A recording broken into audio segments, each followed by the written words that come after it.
Welcome back to the Delivering More platform, folks. I'm your host, Ben Alkire. Thank you so much for consuming the content morning, afternoon, and evening. We appreciate it. As always, if you could hit that subscribe button down below, that's going to help us out more than you could ever know. I have another fantastic driver spotlight to bring to you folks, to us today. I have with us a driver out of Orlando, Florida.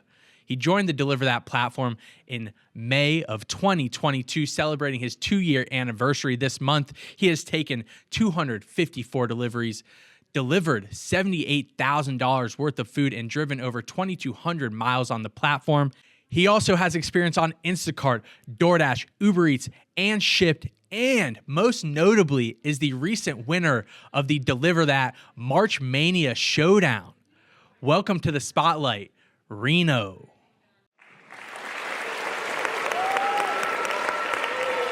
Yeah, no worries. I'm doing awesome. Like I'm saying, I'm really glad to be part of this family. I'm really happy to be every day better and more into this company, because definitely this is an area that I'm really happy to work with.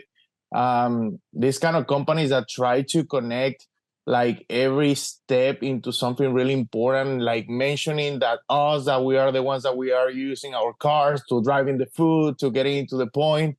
It's important. Most of the people don't know that, but it's part of the process, and definitely people that appreciate that and let us like this space for talking about it. It's really important. So it's good. Hell yeah, man. Yeah, that's what the spotlight's all about, man. Kind of giving you guys your space and a platform to share your guys' experience. That's what we're all about. I do want to start there, kind of. We mentioned a handful of other platforms you've been a part of, aside from DeliverThat as well. So could we start there? When did you first get your start in the gig economy? Well, pretty much, I think it was a little bit before the pandemic, because I used to work on sales. It's an environment that I like a lot, because for me, it's like talking with people is what I like connecting, getting into new relations and that kind of stuff. But, that sales sometimes kind of complicated because it has a lot of lies into it. And for me, it's more like straightforward. I like more to offer a service that the people likes, and if they like it, they pay for it. Pretty much, that's what I like. So when I start feeling that way, and I start listening to all that people that is working right now in this kind of like a area, let's call like that, I found all the good things that it has about it. So it's like the flexibility, the time management, the way that you can like also get to know new people. Also, because for me, service is the future of every economy. It's like, doesn't matter which kind of industry you work for. If you have a good service, it's something that is going to always go up. So when I start listening to all these benefits and all that kind of things that I can do with that free time, and also the way that you have no limits, because that's something that I don't like when I work for a regular job. It's like they say to you, okay, you're going to make this kind of money for this kind of hours. That's it. If you work in this kind of economy, if you know how to move yourself well, you can make more and more. And that's actually something that I'm sure that everybody's looking forward. So. Yeah, I'm with you on the sales side of things. One of my first jobs out of school was for a trucking logistics company, and there's a heavy sales side of things. And like you said, I'm not a BS guy. Like, I can't sit here and sell you a service I don't believe in, and I really struggled on that side of things. I'm a very straightforward, like, let's get to the point. What is this really about kind of guy? So I agree with you wholeheartedly on that one. Instacart and Shipt are kind of like grocery or parcel pickup platforms. And obviously you got Uber Eats, DoorDash, DeliverThat, straight food delivery, whether it's per meal or obviously the catering end of DeliverThat. What was your experience like with Instacart and Shipt? Did you enjoy that side of the business, or do you prefer food delivery? Well, actually, for me, both of them, they're really important, because let's say that at the end, they have like the same conclusion that is getting into the customer for a service that they need. But for me, it's more interesting into shopping, because I'm that kind of person that I'm into detail. For this kind of an industry, you need to be really focused into what they need. It's like every order has like different kind of like specifics, like, oh, I'm gluten-free guy or whatever. So you really need to be into that. For me, it's something that I like, because I'm really organized with these kind of jobs. And I like to prove that to the people, that if they need something and they are not doing it themselves, because probably they don't have the time for doing it, I like to be that guy that they trust for that kind of stuff. And the same thing with the catering orders. It's like I know that people that orders that kind of amount of food, that it's really big orders, that they're not that easy, that no, let's say that not everybody can handle in the best way.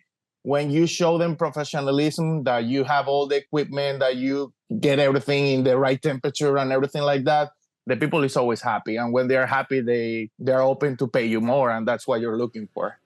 Hell yeah, yeah. The devil's in the details. Yeah, being very specific, like you mentioned, people have specific allergies and things like that. You mentioned the gluten-free stuff. That's something a lot of people don't consider a lot of times. Why people are using these specific services to get the things they need. That's a great point you made there. And you kind of were speaking along the lines of the benefits that you find within the gig economy.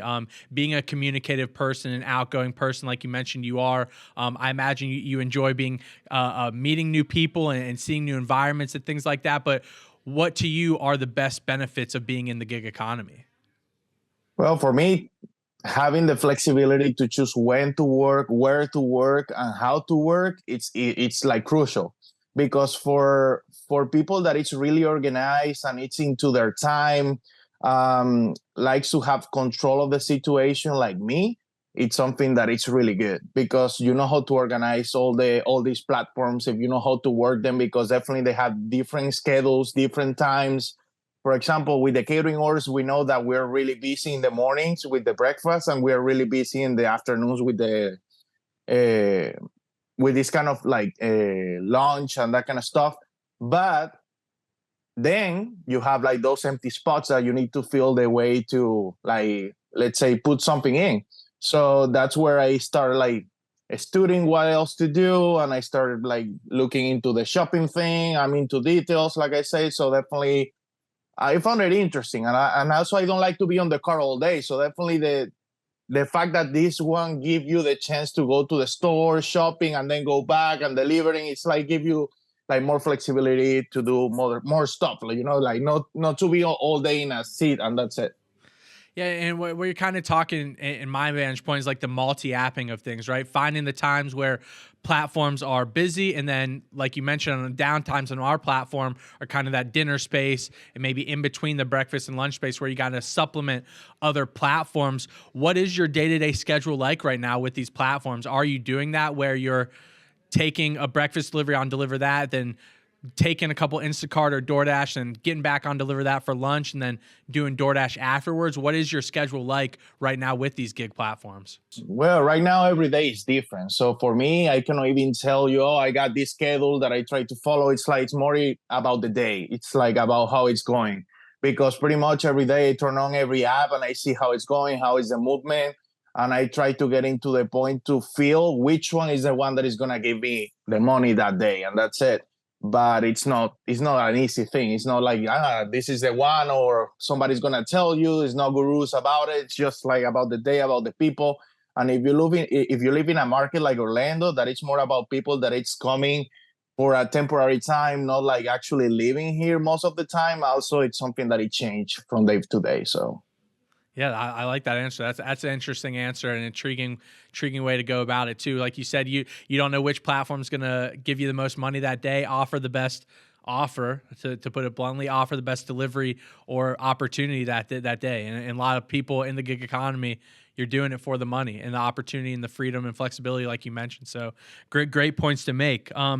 What about in terms of DeliverThat? I know you mentioned, obviously, and we have mentioned, you had previous experience before finding out about DeliverThat, but I thought the story that you shared in the questionnaire was kind of interesting, how you first found out about DeliverThat and then signed up. So would you share with us, how did you first find out about DeliverThat?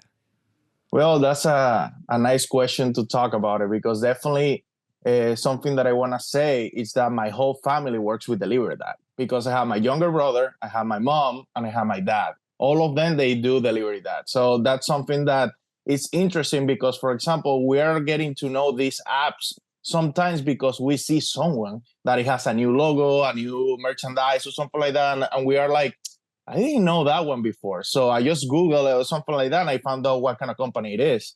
And in this case, it was my dad that actually he came to do a delivery from DoorDash or something like that. And he saw a guy that was wearing like I'm saying, a logo or something like that. And he just called me and say, hey, can you Google DeliverThat and see what is going on? Because this guy was taking a really huge order and we want to know what it is. So, and I start Googling and I say, hey, this sounds good because drivers for drivers, it looks something more into like more connecting, not like, let's say like a big company thing that they just treat you like you are just one of the steps and that's it.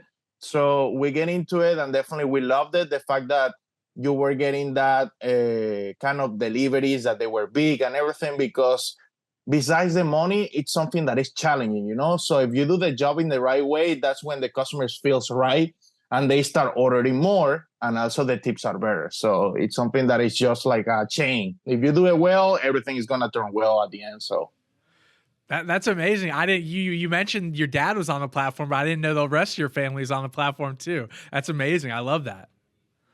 yeah, definitely. It's like everybody like at their way, they try to fill the spots on their time to try to get more money.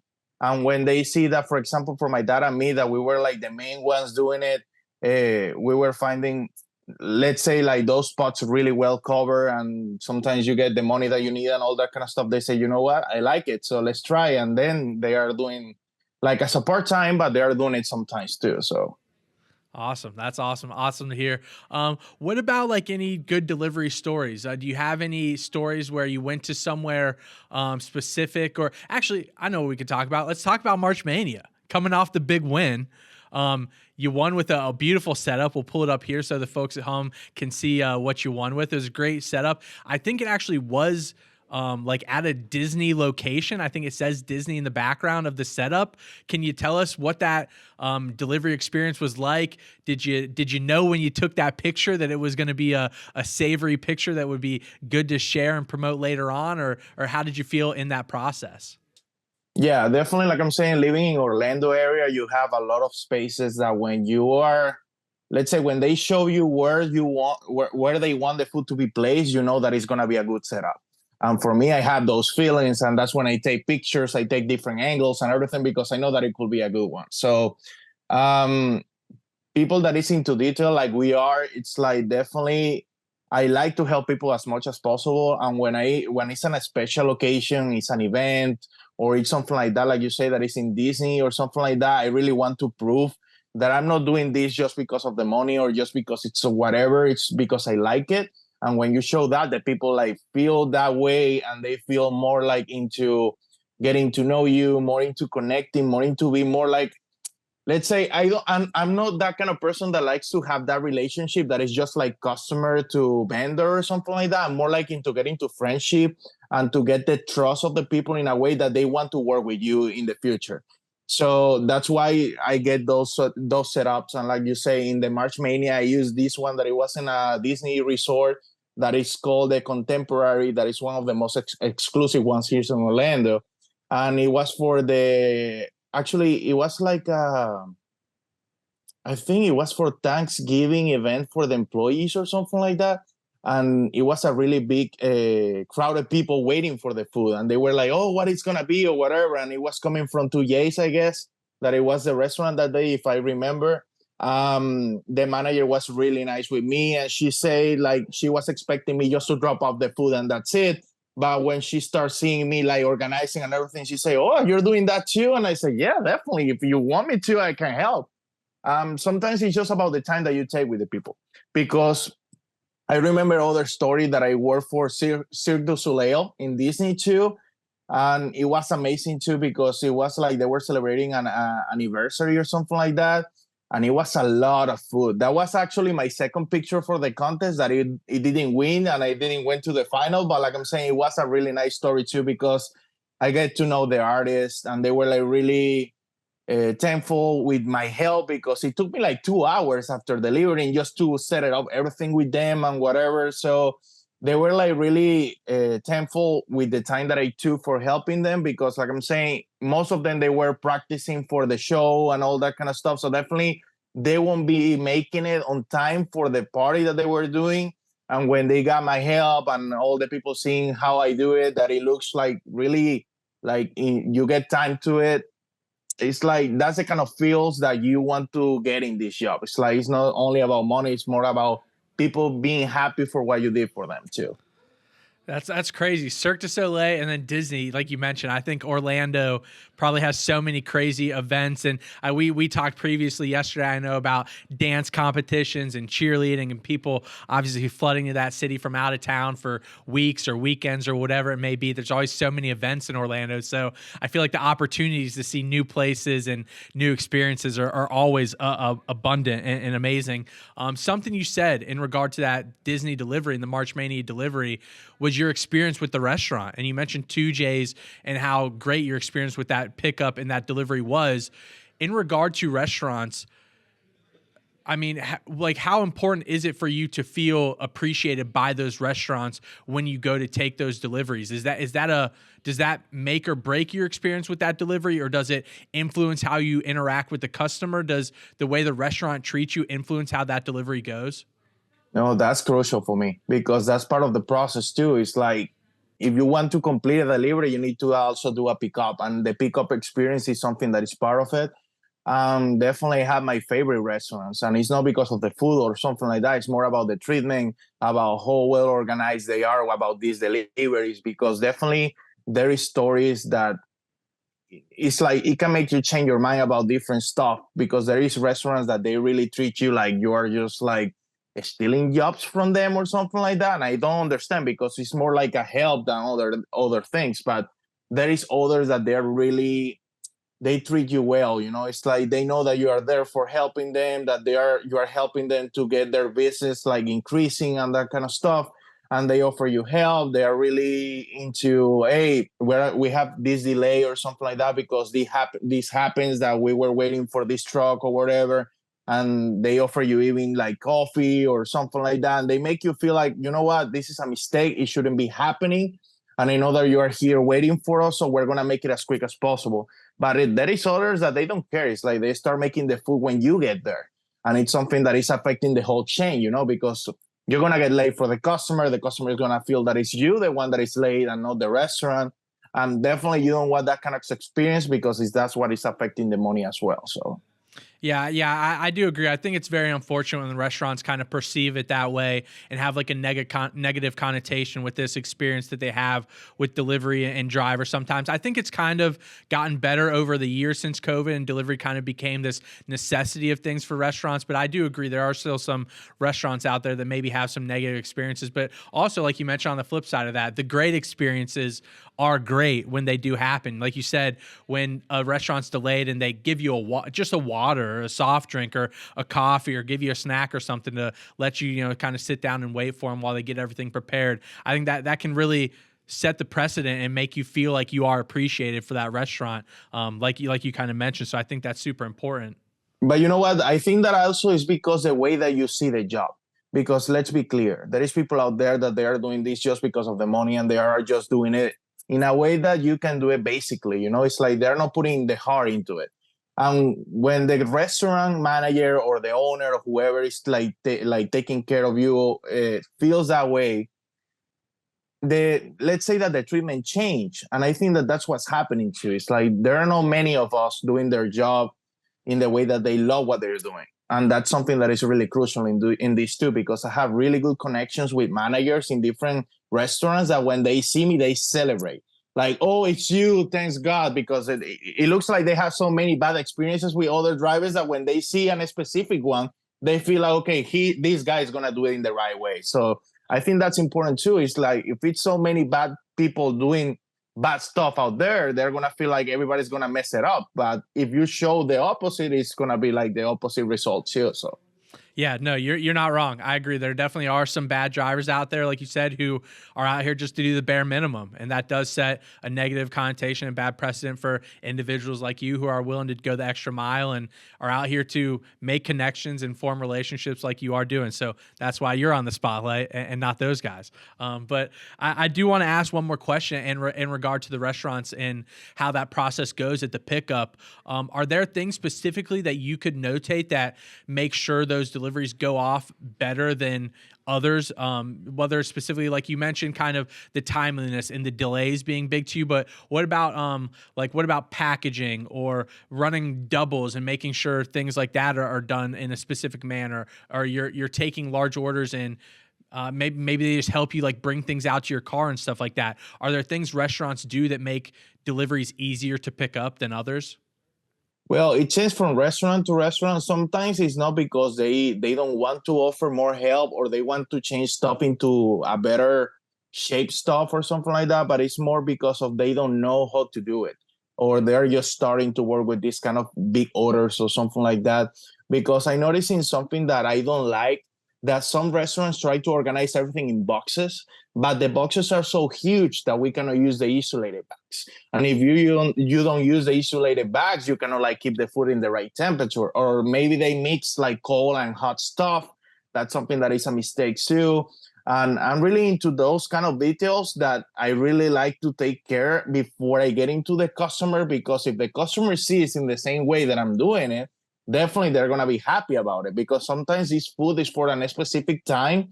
And even though that it says, you need to deliver by 11, but maybe the food is for 12. So if you don't take care of the temperature in the right way for the time that they need it, it's gonna be even worse.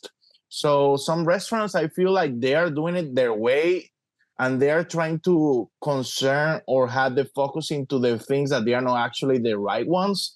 And that's why I'm telling you, sometimes the packaging is awesome because it's easy to handle and all that kind of stuff. But when you think about the other details like temperature and that kind of stuff, they got affected by that packaging. So it's like, it's complicated. It's like some of them they use boxes, some of them they use bags, some of them they give you just like the whole thing and you just need to put it on the bag. So it's like, it's different. I don't think that they do it in a way that they are just planning to do it that way, but it's just because of the timing.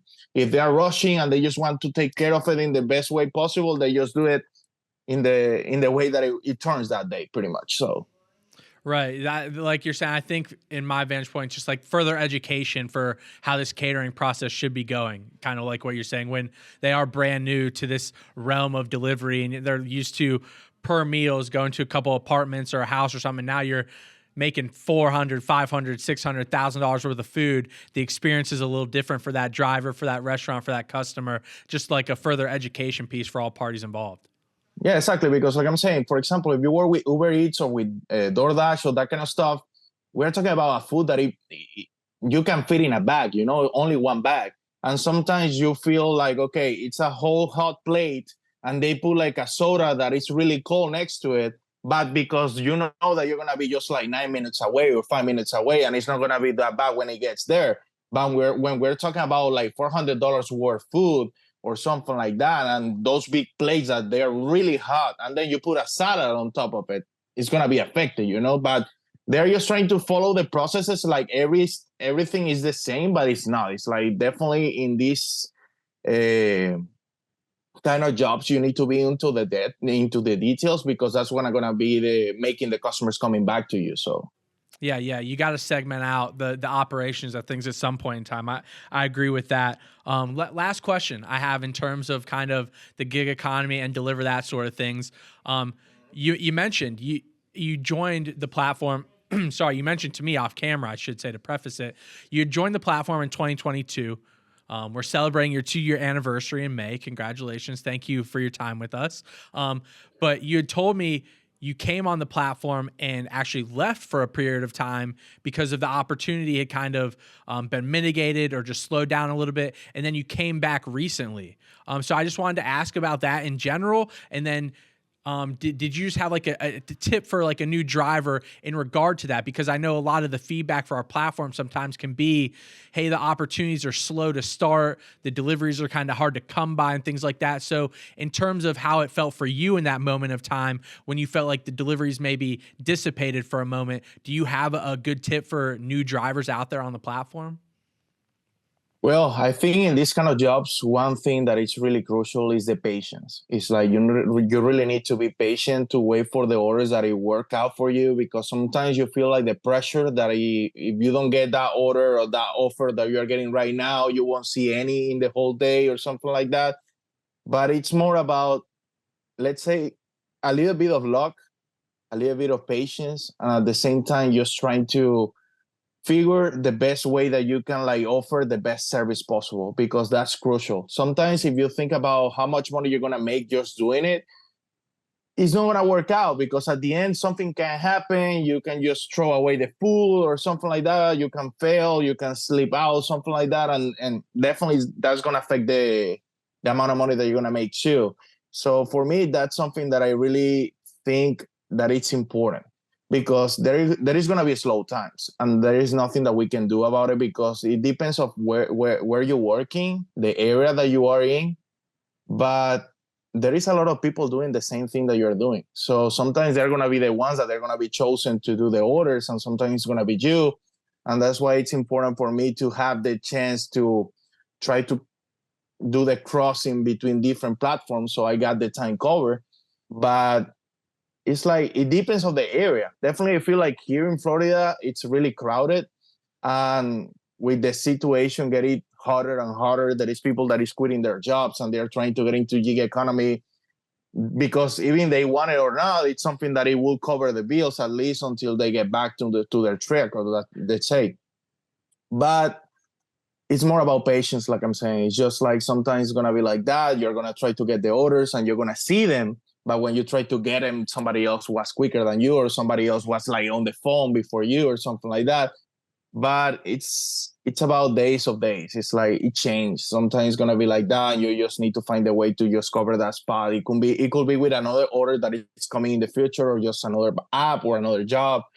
But I don't think that is too much that we can do with that kind of situations happen because it's more about how the market is going. Because there is day that is gonna be 50 orders that you can just like distribute in different drivers or something like that, and I'm sure that it's gonna be days of 3 orders and that's it. So. Yeah, I can't disagree with anything you said there. I think patience is a huge key. And like you said, being able to kind of supplement and multi-app when those situations do arise where you weren't able to get a delivery on this platform. Well, there are a million other gig opportunities out there. So you should be able to find opportunity elsewhere if you don't have one on that specific platform. I think that's definitely something to keep in mind. Rino, I appreciate the conversation about the gig economy and the DeliverThat platform. But I want to talk about you a little bit specifically outside all this gig world.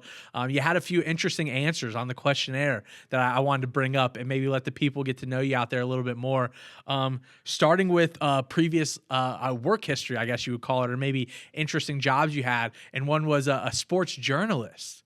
I thought that was super interesting. I'm not a writer by any means, but I do enjoy taking notes and kind of writing things down here and there. Obviously, a huge sports fan. So I just wanted to ask very candidly, what was being a sports journalist like and what sports were you covering?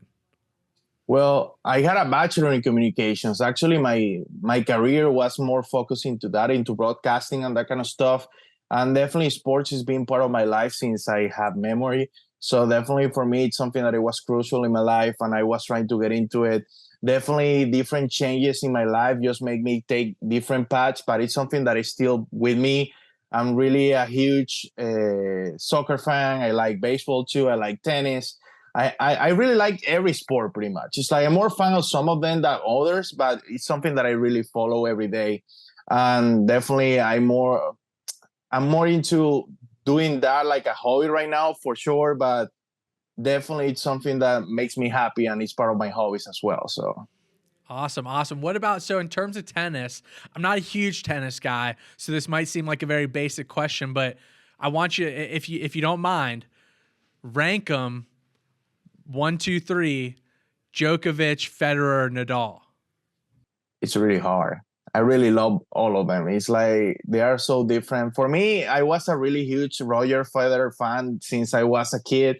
That was my guy to follow all day. But it was because he's different, It's like it's elegance. It's like the way that he makes the sport look so easy. It's like it's different. But then you have Nadal that it shows that passion, that like never give up and that kind of stuff.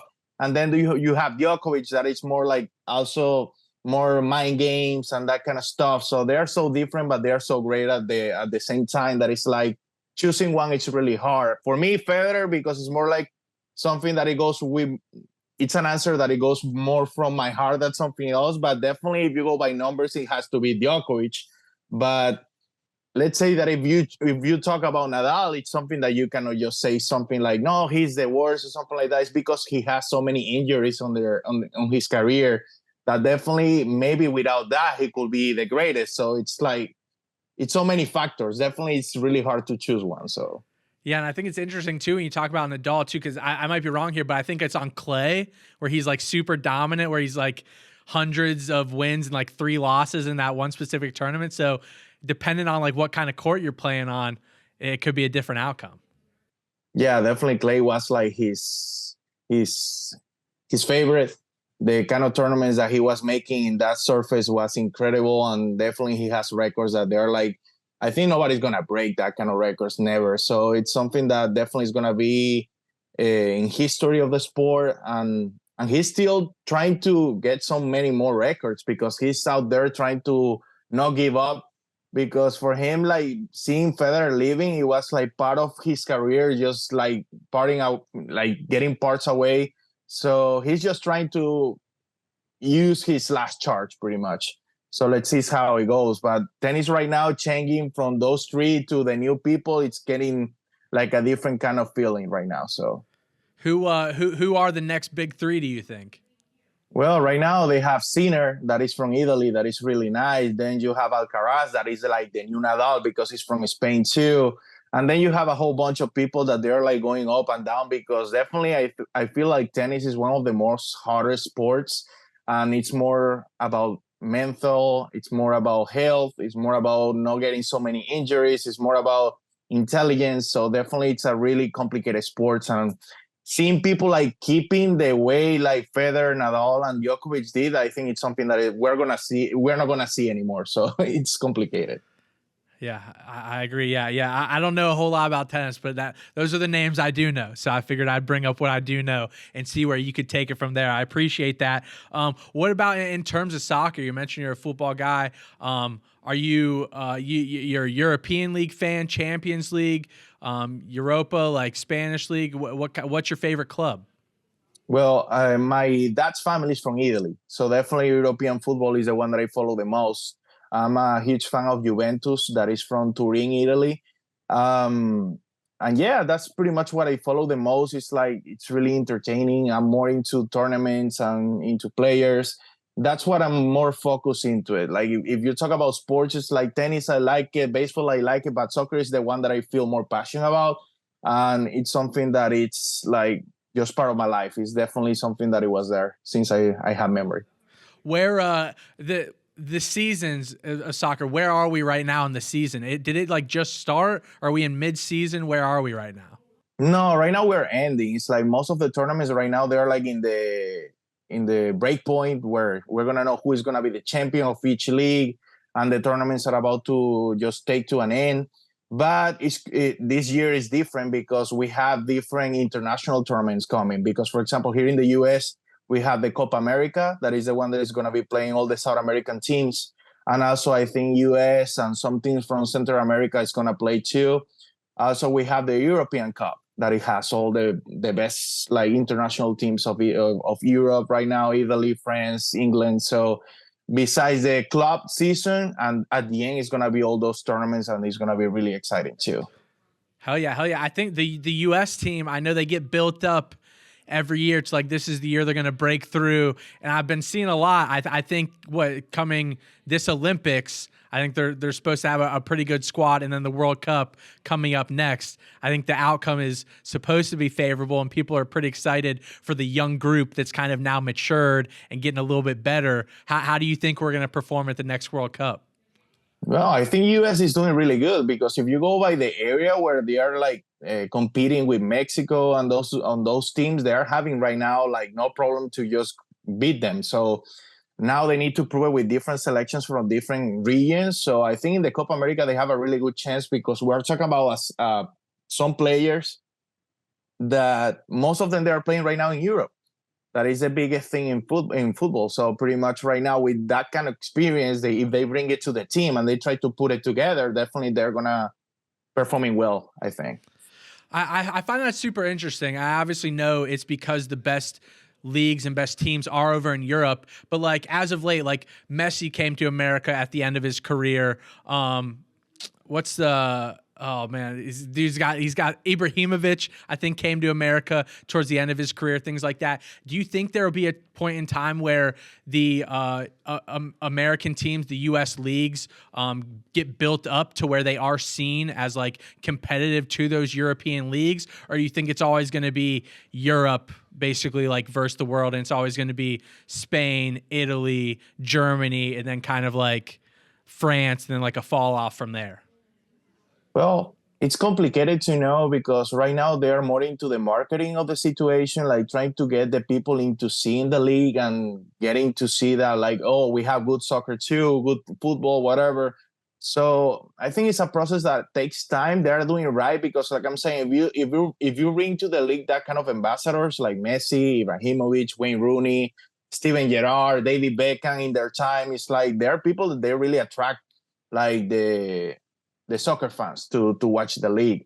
And also, if you have them in your teams, they will like give like an example to the younger ones, like, hey, we can get into this point. It's like if you take this serious, you can get into the point that you're gonna be a really good soccer player and whatever, and you can be famous, you can be a legend. And that actually gives like the motivation to that kind of young people to like put more effort into it. So I think that's what it brings, the increasing and also the growing part of the leagues and that kind of stuff. But it's gonna take time because, like I'm saying, Europe is something that they get born with it. It's like they feel in their blood. And here it's something that is just started because definitely there is many sports that they are like more into their roots. And I think as soon as soccer starts to get in there, it's gonna be more and more. And also because you know that here in the US we have so many people from different parts that they bring their culture here, like with the soccer and that kind of stuff. And definitely when everything like that gets mixed up, definitely it's gonna be more people and more trying to get attracted to it. Yeah, I agree. Yeah, like you said, the European, I think those kids, they start in those leagues, like, and the thing with like the European clubs too, they basically put like Barcelona and Real Madrid, they have like clubs early on from like when the kids are like 10, 11, 12, right? Like they put them in like their own organizations like super early on, right? Yeah, because like I'm saying, something that they try to, let's say, put in their minds, if that young people, is that the mentality that you need to be really focused, that you really need to put a lot of work into it. It's not something easy to do it. It's something that it really will take time, and you need to follow the right steps. And definitely the technique comes from Europe because it's something that they've been doing for so many years, and here it's pretty new.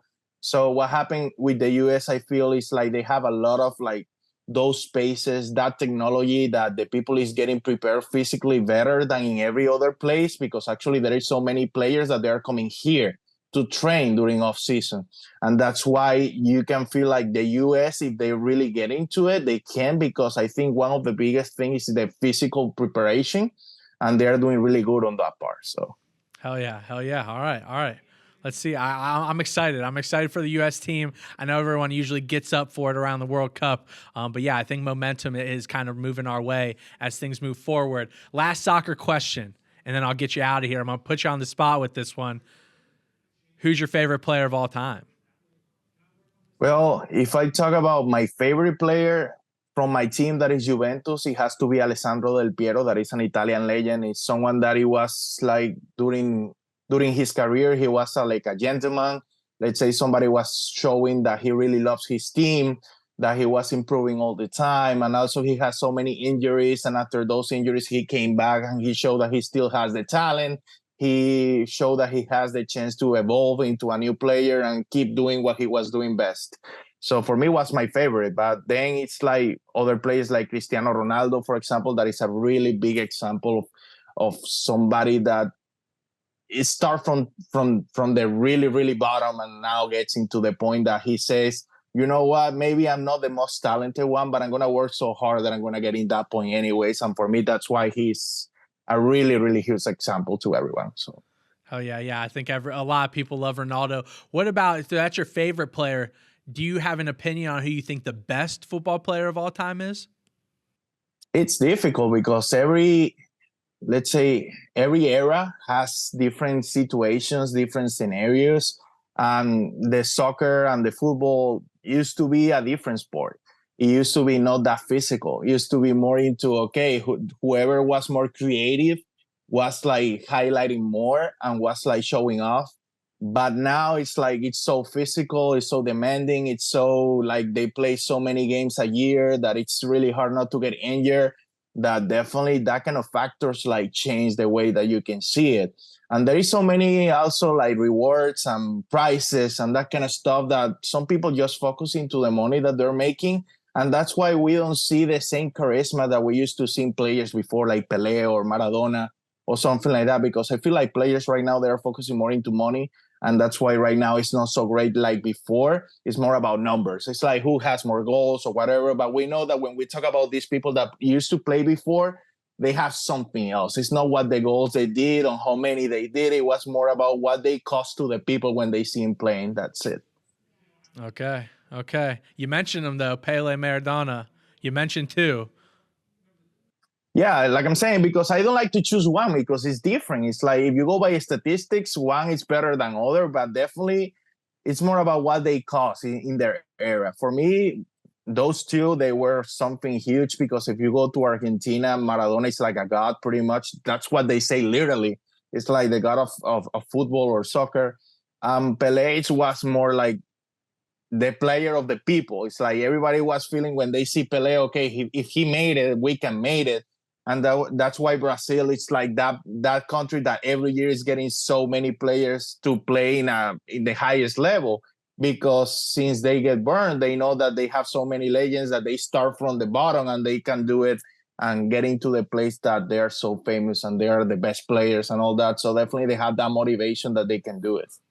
Yeah, yeah. I think the Brazilian players have always been some of my favorites over the years. You got Ronaldo, Ronaldinho, Marcelo, obviously very recently. But yeah, I think Brazilian players are always super exciting. Obviously Messi out of Argentina. But yeah, there's some European players that have been so good over the years as well. But yeah, I'm not a huge soccer or football guy, but I'm a big FIFA guy. So I always played that growing up. So that's where I always got my knowledge from it.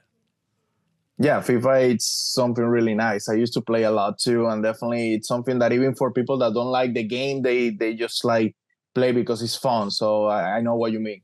Hell yeah, man. All right, Reno. Well, I appreciate you, man. I greatly appreciate you taking out this time to speak with me today. Let the people in our office get to know you a little bit more, see your face for the first time. Let the audience out there get to know you as well. The gig economy, deliver that, and the football and tennis community, the journalist community. Maybe you get a little journalist gig out of this if someone sees this clipped out or something. You get some more free time on your hands. But thank you so much, man. I know everyone at Deliver That appreciates you. I know the gig community appreciates you, man. Thank you so much. Yeah, my pleasure to be part of this family and looking forward to be working with you more and more every time and try to give my part like I did today to like show to everybody else that they can do it and to give their best. I think that's the key.